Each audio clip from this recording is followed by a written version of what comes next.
gogo avo vakambonge vauya mudare iri nhau yevazukuru vavo.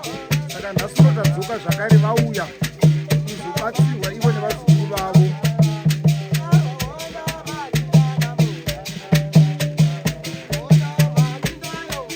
Ivo gogo avo vakabatwa nhau yeuroni wauya kuzotukurwa nekuzadzikiswa padare rachiremba Samusoni.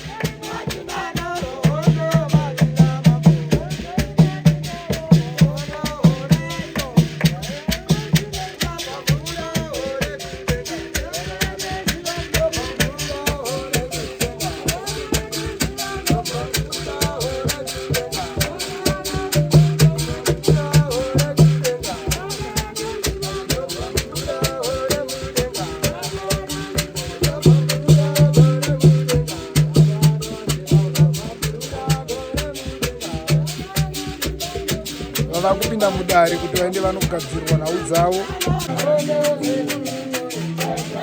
Ndiyo mhuri yauya mudare rachiremba Samusoni kuzozadzisa nekunzwa zvizere kuti nenhau yakamboitika yauya vaenzi vapedza vazukuru vakapedza vana.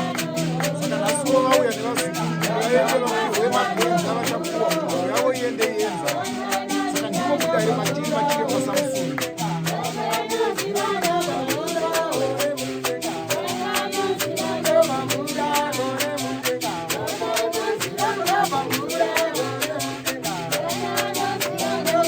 Vakona vakashonga mudhori Samusoni uyo ari kurova maoko mupiki wemazwa nemudare nenhau iri kuenzanisa nemhuri yamuri kuona yakagara iyi yabuya nevazukuru. Pane vamwe vasati vawanikwa vari kushumira dzimba kuna ambuya. Saka nhasi zuva rekubatwa kumuwera vakatiive chikoro senhau.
Wakuda kuchenera mwanangu. Wakuda kuchenera mwanangu. Hongu wakuda kuchena. Ndosavareva. Wakuda kuchena mwanangu. Wakuda kuchena mwanangu. Ndinotenda. Aiwa tinoisa maoko.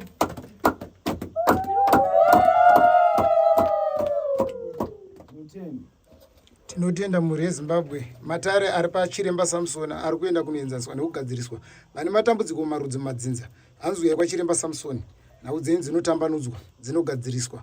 Havana dambudziko guru. Mudare machiremba Samusoni.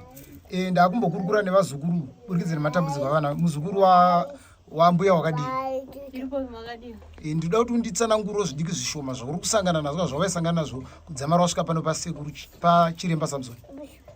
Indatofara kuti wabvuma uro nekuti dzimwe upedza ndairota so dzaityisa. Ndakuna kutorota kana nditori nemurume ndisina murume wachona. Saka indatofara wabvuma uro. Vamwe ndaivaudza vairamba vanga vasingazvibvumi. Aiwa tinotenda mumwe muzukuru aive nedambudziko raisangana naro.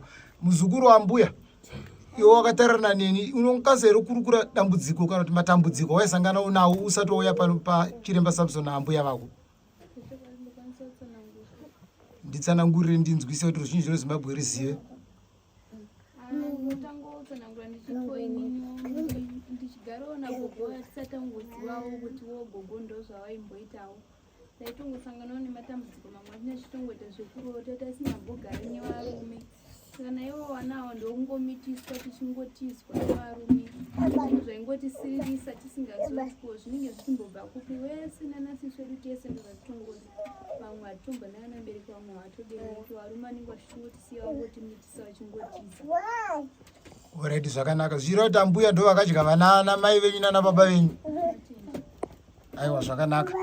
Tiri kukurukura. Naye muzukuru mukuru iwe wanga uchimbokurukura Stereki. Iwe wakambogarira nambuya? Ndakagara navo. Mukugara navo waivaona sei?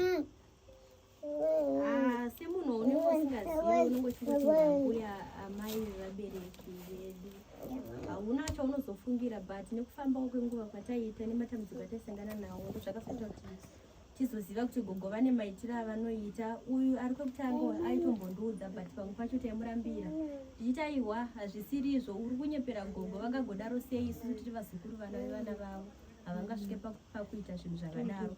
Saka mumwe musi takazobuda tobva taendawo kwatikaenda tichinobatsirwa tobva tanonzwa gogo vaendo vakanobatwa ndikangotiwo pamwe kunyepa pamwe anenge avatipa sematauriro aimboitwa ndikangoti aiwawo kunyepa patikazoendawo pane pamwe pechituko tobva ndanzwa futi gogo ndo vari kungobatwa. Saka zvakazondinetsa ndakati ndobva ndazogara nevamwe vangu ndakati naiwe iwe newe tingaite seko kuti zvinhu zvipfuure zvichidarike tiraramewo life yakanaka tiverengewo semaverengero anoitwa vamwe vana. Ndopatikazotaurawo nevamwe vedu tagara vamwe havana kutokwanisa kuuya vamwe vaenda kumabasa saka tangokwanisa kuuya isusu vashoma. Saka ndokuuya kwatikaita kunoku kuna sekuru kuti titaure navo izvozvi kusvika pari zvino ndinofunga kuti zvinhu zvedu zvese aiwa zvekujeka muzuva ranhasi. Vazukuru ndinotenda. Asi kuna nababa ka kune vakuru kwamuri mimi sevazukuru vauya naambuya vari uizivi here nauye? Nana baba nebvudzi vese vakashaya vabereki vedu tikangosara isusu vazukuru chete nehanzvadziro dzatinadzo dzisina kukwanisa kuuya nadzo. Aiwa ihurukuro yatanga tichikurukura nevazukuru vauya naambuya mudare rachiremba Samson.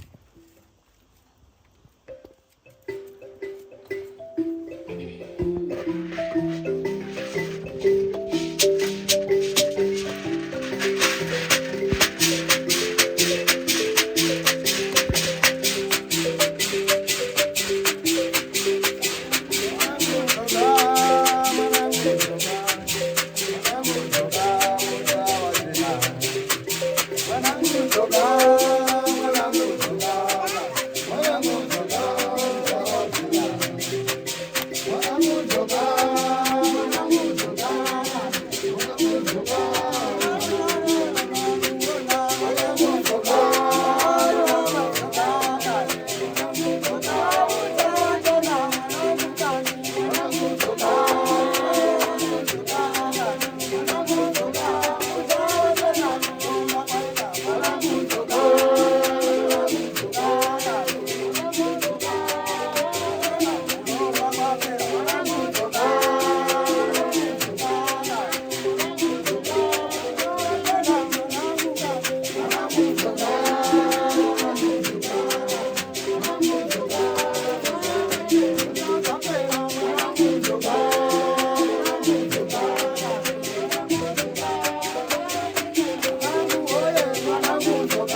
kwazwai mhuri yeZimbabwe. Nhasi tadzoka zvakare mudare rachiremba Samson, kumhuri iyo yakauya nedambudziko raambuya vaiuraya vana amai nana baba vevana vagere padare. Makadii vazukuru vaambuya? Tauya kuti timupupure, tauya kuti mutizivise kuti pakutanga kwakaita dare renyu kusvika muzuva ranhasi muri kuzviona sei imimi pakati penhau yenyu iyi? Monera tiri kuita pamaproblems ese nezvataisangana nazvo kubvira mbuya vachitamaitira vaita zvinhu iko zvinozvi zviri raiti sange kubvira inini mumadhezi anda ndiri mudiki tichigara nagogo ndine imwe problem yandandinayo. Ndaiti ndichienda kuchikoro ndairohwa nedzungu pamwe pacho kana ndongodona ndotanga ndaizongodzwa nevanhu ndozvinenge zvichiitika but nekuzofambawo kwetime nekukura ndakazoona kuti ndozvinhu ndanga ndinazvo. Asi takazofambawo neshamwari yangu yandakafamba nayo akazondiudzawo achiti ndine kwanguva ndikamboendawo kwamadzibaba Samson ndakanobatsirwa. Ndopandakazogara nevanin'ina vangu pasi takakurukura nezvenhau iyi kuti tinyatsonzwisisa kuti kufamba sei maererano nemamwe maproblems ataisangana nawo zvichienderana nekumwe kurwu nekusemwawo nevarume kwandaiitwawo nevamwe vanguwo vachindiudzawo maproblems avaindiudza kana takagara kudzimba. Ndobva tazogara pasi takati tinzwisisane kuti tibate chimwe chete tione kuti tinoita sei. Ndopa tikazosvikira pakuya kunoku kwamadzibaba Samson. Madzibaba Samson vakasvikira pakutibatsira zvinhu zvedu zvakaita zvakanaka. Saka ndinokurudzirawo mhuri yeZimbabwe kuti munhu kana une problem yauinayo kana kuti mune zvamukusangana nazvo mumafamilies usaregedze kunobatsirwa. Fambai, munhu ngaasamhanyire kuti inini zvandiomera kana kuti ndazoita serege ndinwe mushonga kana kuti anofunga kuti achinjisirito zvekuti apfudze upenyu hwake asati afamba kuti anzwisise kuti chii chiri kunetsa. Saka ndinongosimbisa mhuri yeZimbabwe kuti musanete, fambai. Mwari vanokundisa sesu patiri panapa maproblems mazhinji mamwe anga tinawo hatisisina zvinhu zvakapera. Ndinongotiwo ngavarambe vachishingirira, hakuna chisingapere, zvese zvinopera. Ndizvo zvamunokurudzira mhuri yeZimbabwe? Vamwe vacho ndinongoti kune mhuri yeZimbabwe fambai, hakuna chisingaperi. Padambudziko ramamunaro pane zvamakaonere zvakachinja? Ndaine dambudziko rekubhirija ndaenda kupirodi kasingaperi, asi patakangoya kwachiremba Samson zvakabva zvapera.